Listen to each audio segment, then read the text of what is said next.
दोस्तों, एक नगर में एक महान बौद्ध भिक्षु रहा करते थे। वह बहुत ज्ञानी थे और बहुत ही शांत स्वभाव के थे और उनकी यह बात ही उनकी विशेषता भी थी। एक बार की बात है, बौद्ध भिक्षु नगरवासियों को उपदेश दे रहे थे। बौद्ध भिक्षु कह रहे थे कि शब्दों में जीवन बदलने की शक्ति होती है। अपने शब्दों से जीवन बदलो। हम जो भी शब्द अपने लिए या दूसरों के लिए कहते हैं या जो भी बातें करते हैं, उस पर हमें ध्यान देना चाहिए। इतना कहकर बौद्ध भिक्षु ने अपना उपदेश समाप्त किया और वहां से चले गए। एक दिन वह बौद्ध भिक्षु एक मार्ग से होकर गुजर रहे थे। उसी मार्ग से एक युवक होकर गुजर रहा था। उस युवक ने जब उन बौद्ध भिक्षु को देखा तो वह जोर जोर से हंसने लगा और कहने लगा, अरे साधु महाराज, आप तो ढोंगी हैं आपके उपदेशों में। ये कहने से कि शब्दों में बड़ी ताकत है, आपकी बात सत्य नहीं हो जाएगी।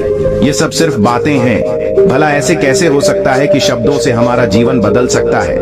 उस युवक की सारी बातें उन भिक्षुओं ने ध्यान पूर्वक सुनी और उसके बाद वह मुस्कुराते हुए उस युवक से कहते हैं, बेटा, नाथ से ही तो यह दुनिया प्रकट हुई है और अच्छे शब्दों के पीछे भी नाथ ही होता है जो पूरा जीवन बदल देता है। वह बौद्ध भिक्षु उस युवक से कहते हैं, देखो, मैं तुम्हें अपने अनुभव से बता रहा हूँ, लेकिन फिर भी तुम्हें यकीन ना हो तो तुम इसे खुद आजमा कर देख सकते हो। उन बौद्ध भिक्षु की यह बात सुनकर युवक थोड़ा सा गंभीर हो गया।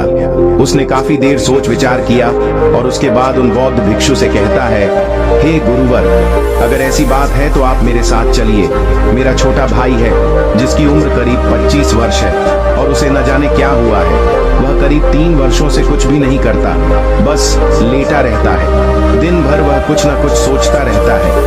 उसकी यह हालत देखकर हम सब बहुत परेशान हैं। माता पिता भी बहुत चिंतित रहते हैं। हम सब ने कई तरीके अपनाए, कई योजनाएं अपनाई, लेकिन कुछ भी काम नहीं आया। हमने कई बार उससे बात करने तक की कोशिश की, लेकिन वह हमसे कुछ भी नहीं कहता। परिवार का हर एक सदस्य पूरी तरह से थक चुका है, हार चुका है। आखिर वह क्या करना चाहता है, किसी को कुछ नहीं पता। तो हमारे शब्दों से उसका जीवन क्यों नहीं बदला? और जैसा कि आप कह रहे हैं कि शब्द सचमुच जीवन बदल सकते हैं, तो क्या आप मेरी मदद करेंगे? इस पर बौद्ध भिक्षु मुस्कुराते हुए उस युवक के साथ चल पड़ते हैं। वह युवक उन बौद्ध भिक्षु को एक खेत में ले जाता है और अपने भाई की तरफ इशारा करके कहता है, हे गुरुवर, यही मेरा भाई है जो पूरे गांव में आलस और मक्कारी के लिए मशहूर है। आप कहते हैं कि शब्दों में वह शक्ति है जो हमारा जीवन बदल सकती है, तो क्या आपके शब्द इसका जीवन बदल सकते हैं? अगर यह सत्य है तो आप इसका जीवन बदल कर दिखाएं। उन बौद्ध भिक्षुओं ने उस युवक के भाई को ध्यानपूर्वक देखा। वह एक पेड़ की छांव में आराम से सो रहा था। जब बौद्ध भिक्षु उस युवक के भाई के पास पहुंचे और आराम से उसके सर पर हाथ फिरा हुए कहते हैं, उठो बेटा, बहुत देर हो चुकी है। यह सोने का समय नहीं, यह तो जागने का समय है। उन बौद्ध भिक्षुओं की आवाज सुनकर वह लड़का थोड़ा सा अचरज में पड़ गया। आखिर कौन है जो मुझे इतने प्यार से जगा रहा है? वरना सभी गांव वाले तो मुझे आलसी और मक्कार ही कहते हैं। आखिर कौन है जो मुझे इतना अपनापन दिखा रहा है? उसने आंखें खोली और आंखें मलते हुए उसने पूछा, हे गुरुवर, आप कौन हैं और यहाँ क्यों आए हैं? इस पर बौद्ध भिक्षु उस युवक से कहते हैं, बेटा, यह प्रश्न तो मैं तुमसे करना चाहता हूँ। तुम कौन हो, यही तो तुम्हें जानने की आवश्यकता है। उन बौद्ध भिक्षुओं की बात सुनकर वह लड़का जोर से हंस पड़ता है और कहता है, हे गुरुवर, यदि आपको मेरे बारे में जानना है तो जाइए और गांव के किसी भी सदस्य से पूछ लीजिए। आपको पता चल जाएगा कि मैं कौन हूँ। आपसे हर कोई यही कहेगा कि वह तो आलसी है, मक्कार है, तरह तरह के ताने सुनाएंगे, तरह तरह की बातें कहेंगे। इससे आपको यह जरूर यकीन हो जाएगा और आपको यह पता भी चल जाएगा कि मैं कौन हूँ। तभी बौद्ध भिक्षु मुस्कुराते हुए उस लड़के से कहते हैं, सबसे पहले मेरी यह बात सुन लो। मेहनती इंसान के खुद के शब्द उसे अंदर तक चोट पहुंचाते हैं, इसलिए कभी भी अपने आप को कोसो मत, अपने शब्दों को सुधारो। और मेरी यह दूसरी बात भी सुन लो। मैंने उन गांव वालों से नहीं पूछा कि तुम कौन हो, मैं तुमसे पूछ रहा हूं कि तुम कौन हो। लेकिन तुमने तो अपनी आदतें मुझे बताई। आलस तुम्हारी पहचान नहीं, तुम्हारी आदत हो सकती है, और इंसान नहीं, उनकी आदतें खराब होती हैं। इसलिए बेटा, तुम आलसी और मक्कार नहीं हो, यह तो तुम्हारी आदत है। बस इतनी सी बात है जो गांव वाले नहीं समझ सकते। यह सारी बातें सुनकर वह लड़का थोड़ा सा आश्चर्यचकित रह गया, क्योंकि गांव वाले हमेशा उसे मक्कार, आलसी और तरह तरह के ताने ही सुनाया करते थे उन बौद्ध भिक्षुओं की। यह बात सुनकर उस लड़के की आंखों में आंसू आ गए।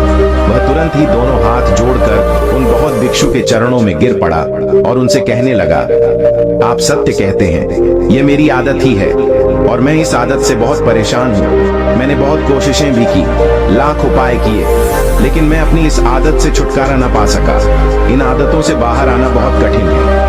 मैंने कई बार आलस छोड़ने का प्रयास तक किया, पूरी कोशिश भी की, लेकिन कोई लाभ नहीं हुआ। मैं जब भी कोई कार्य करने की कोशिश करता हूँ तो पता नहीं क्यों मेरा मन कहीं और भागने लगता है। मेरा दिमाग किसी और दिशा में काम करने लगता है और मैं उस काम पर ध्यान ही नहीं दे पाता।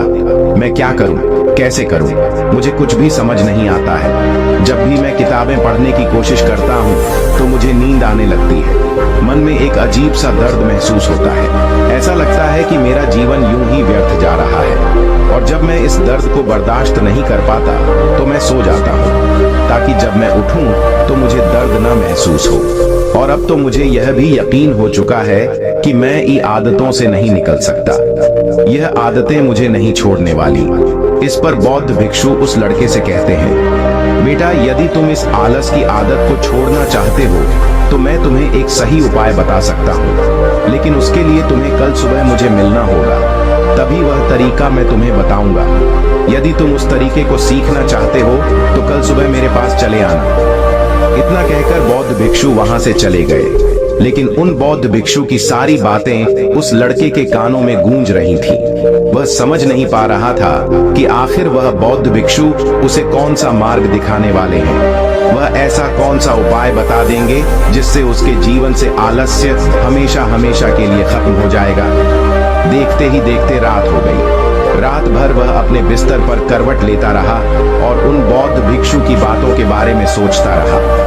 इसी प्रकार देखते ही देखते सुबह हो गई और वह लड़का उन बौद्ध भिक्षुओं के पास जा पहुंचा।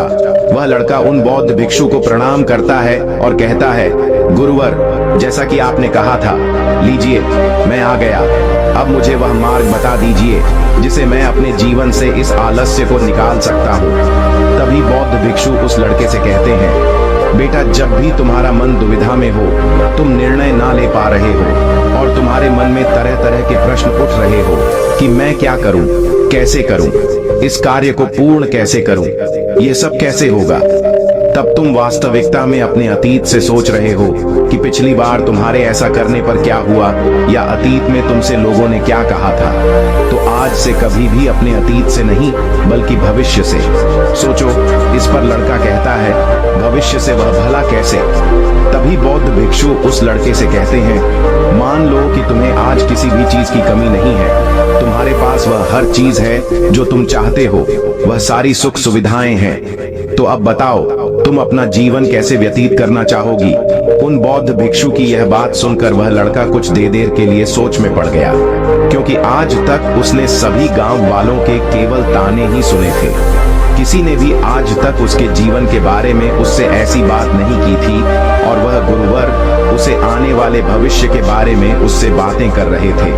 उन बौद्ध भिक्षु की यह बात सुनकर वह लड़का खुद से प्रश्न करने लग गया कि अगर मेरे पास सब कुछ होगा, धन की कोई कमी नहीं होगी और सारी सुख सुविधाएं होंगी, तो मैं अपना जीवन कैसे व्यतीत करूंगा?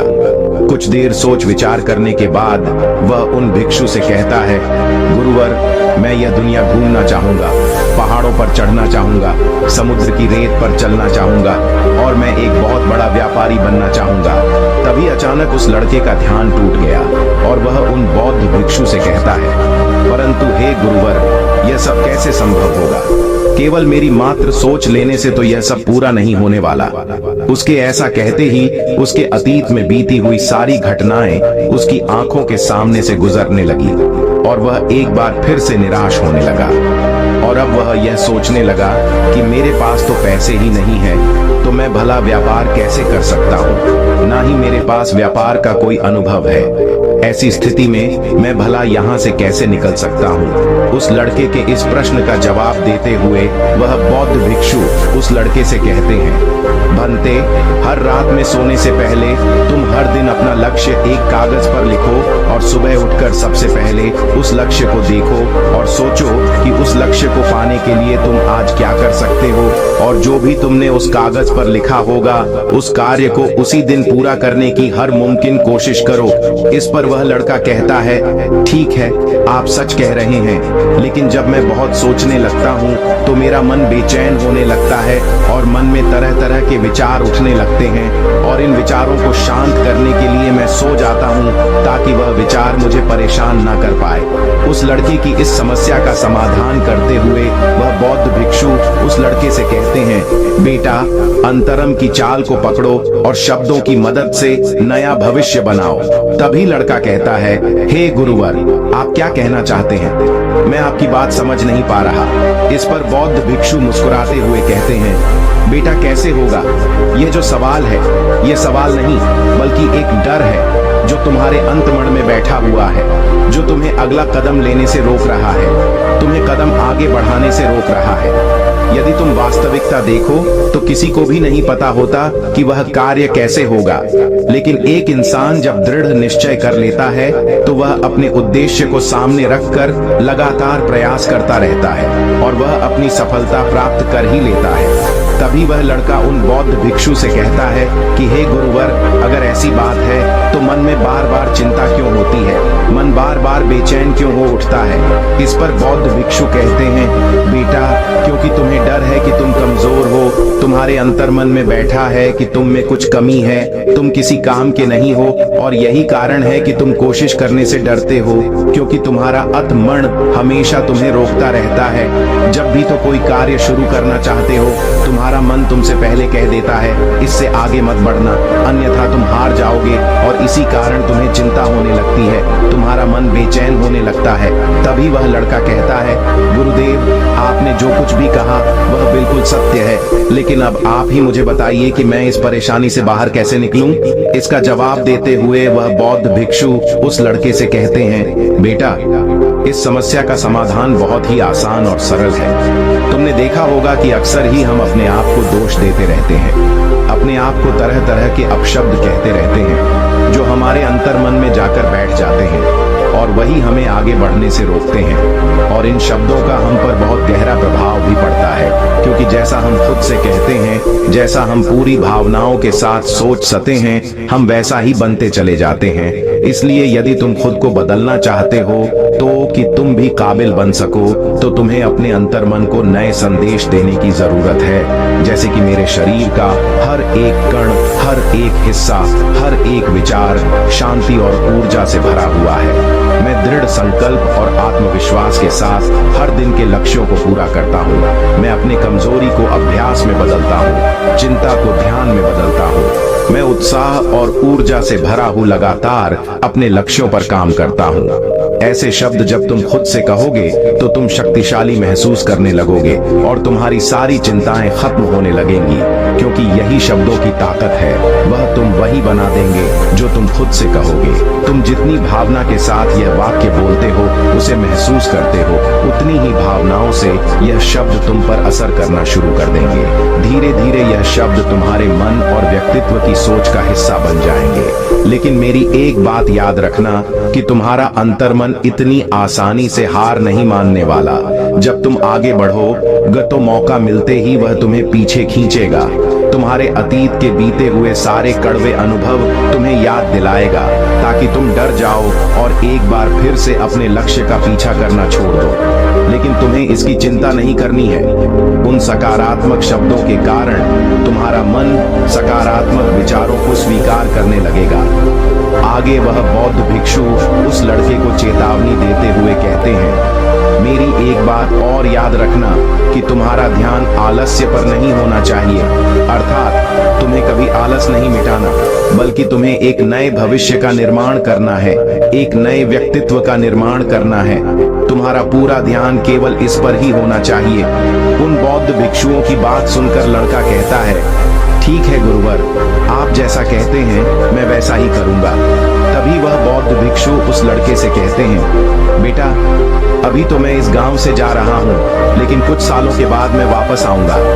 इतना कहकर बौद्ध भिक्षु वहां से चले गए और वह लड़का अपने घर लौट गया। लेकिन अब उस लड़के के मन में तरह तरह के विचार चल रहे थे।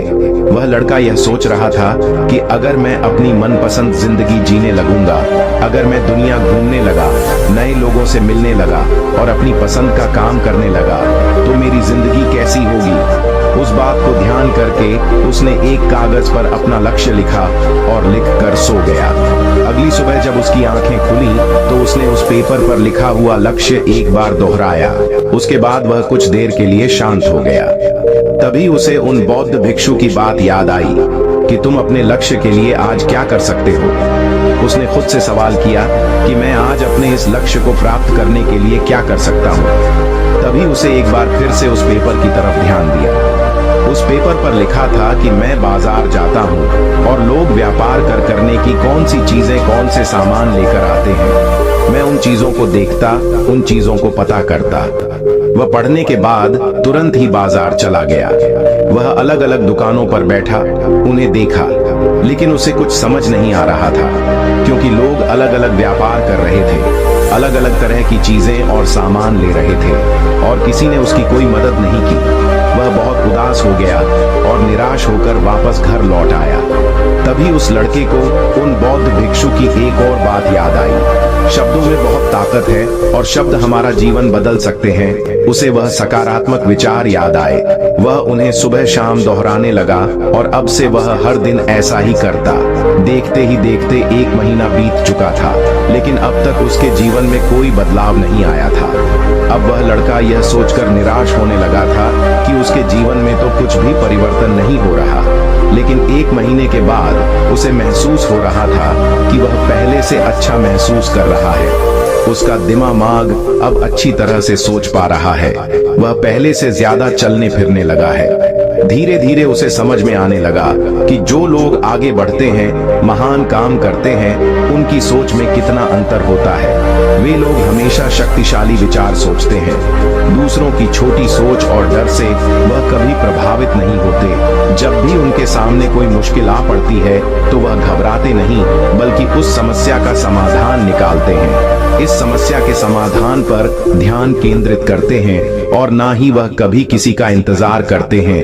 वह केवल खुद पर विश्वास करते हैं और तुरंत ही कदम आगे बढ़ाते। जब उस लड़के को यह सारी बातें समझ में आने लगी तो उसने भी धीरे धीरे अपने कदम आगे बढ़ाने शुरू किए। उसने बिल्कुल वैसा ही व्यवहार करना शुरू किया। अब से वह कभी खाली नहीं बैठता था। जब भी उसका मन करता वह बाजार जाता और लोगों के बारे में जानता समझता कि वह किस प्रकार व्यापार कर रहे, कौन सी चीजें खरीद रहे हैं और किन चीजों पर उन्हें लाभ हो रहा है। और जब उसका मन करता तो अपने पिता की मदद भी करता था। वह अपने पिता के साथ मंडी में जाता, वहां पर जाकर मोल भाव करता। हमेशा कुछ न कुछ सीखने में ही जुटा रहता है। तभी एक दिन गांव में एक मसाले का व्यापारी आया।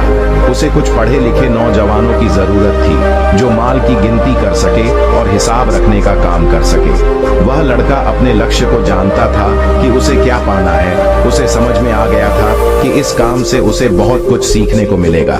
बेहिचक उस सेठ के पास पहुंच गया। वह जानता था कि उसे उस काम के बहुत कम पैसे मिलेंगे, लेकिन फिर भी वह उस काम को करने के लिए तैयार था। अब उस लड़के की सोच पूरी तरह से बदल चुकी थी। अब वह बाकी लोगों की तरह नहीं सोचता था। बहुत ईमानदार और समझदारी से काम करता था। देखते ही देखते करीब 3 महीने बीत गए और अब व्यापारी यह समझ चुका था कि नौजवान बहुत ही समझदार है और वह उसे व्यापार में बहुत मदद करता है। इसलिए उस मसाले के व्यापारी ने उस लड़के को अपना सहायक बना लिया। उस व्यापारी ने देखा कि इस लड़के की दिनचर्या सबसे अलग है। यह हर दिन पढ़ता है, लिखता है, सुबह उठकर ध्यान करता है, नई चीजें सीखता है, परेशानी आई तो भी विचलित नहीं होता। यह सबसे सम्मान से बात करता है, सबका आदर करता है। देखते ही देखते 1 साल बीत चुके थे और अब तो व्यापारी उस नौजवान से बहुत खुश था। उसने धीरे धीरे उस नौजवान को व्यापार के सारे गुण सिखा दिए और देखते ही देखते वह लड़का अब एक छोटा सा व्यापारी बन चुका था। और जब उस लड़के के अंदर व्यापार की समझ आ गई तो उसने जड़ी बूटियों का व्यापार शुरू कर दिया और देखते देखते ही देखते केवल कुछ ही वर्षों में उस नगर का सबसे बड़ा व्यापारी बन गया। लोग उसे सबसे बड़े व्यापारी के नाम से जानने लगे। उसकी नाम दूर दूर तक फैलने लगा। करीब 5 वर्षों बाद जब वह वापस अपने घर लौटा तो लोग बहुत हैरान थे। उसे देखकर लोग बहुत अचंभित थे। उसके सारे जानने वालों ने उस लड़के से पूछा, तुम इतना कैसे बदल गए? तब उसने कहा, उन गुरु ने सच ही कहा था, शब्दों से हम जीवन बदल सकते हैं। दोस्तों, आपको ये वीडियो जरूर पसंद आया होगा। अगर पसंद आया हो तो हमारे इस चैनल को लाइक, शेयर और सब्सक्राइब जरूर करें। साथ ही कमेंट में नमो बुद्धाय जरूर लिखें। धन्यवाद।